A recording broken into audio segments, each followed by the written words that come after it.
out of this broadcast tonight, just know this. If we allow the Bush tax cuts to expire, billionaires are still going to be billionaires. Millionaires are still going to be millionaires. The economy is only going to go into the tank if we want it to go in the tank. This does nothing to address the private credit markets that's holding back business in this country. And I can tell you this right now, folks, this is a slippery slope, a real slippery slope for President Obama. Joining me now is the firebrand independent Senator Bernie Sanders. Senator, sketchy details on what they have agreed to. You heard what I said. Is this a deal with the devil financially? What do you think?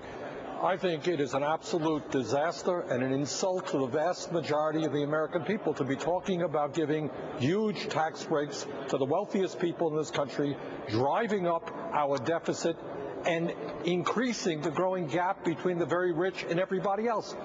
Millionaires and billionaires do not need huge tax deductions. That's the simple truth.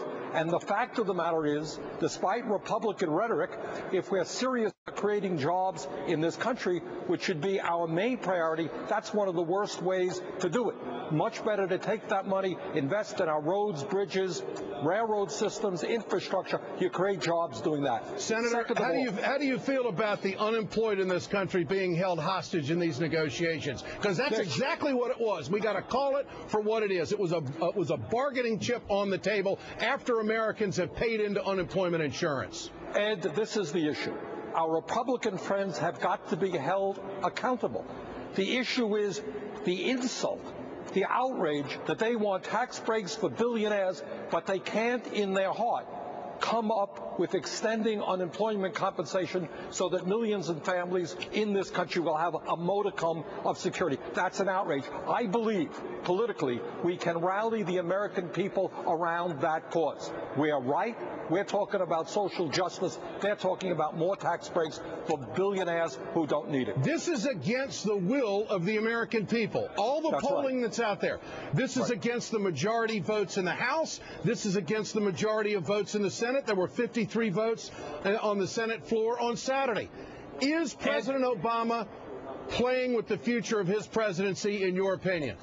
Not only is this bad public policy, driving up the deficit, increasing the growing gap between the rich and everybody else, I think it is bad politics.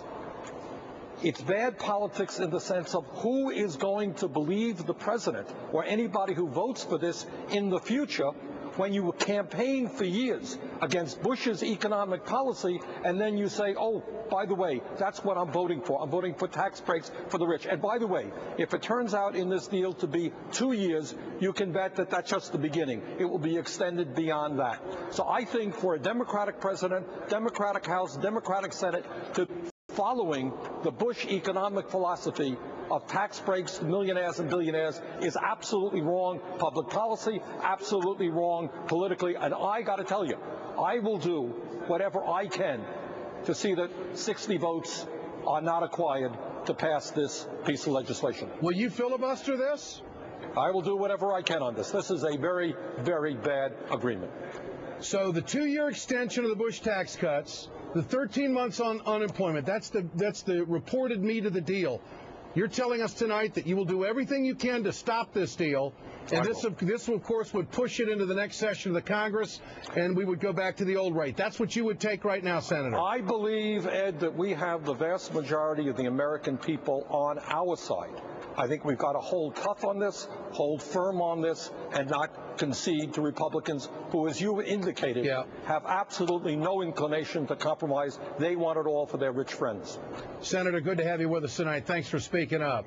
Thank you. For more, let's bring in Jonathan Alter, national affairs columnist for Newsweek and an MSNBC political analyst. He's also author of the book, The Promise, President Obama, Year One. Jonathan, this extension, why would the president do this?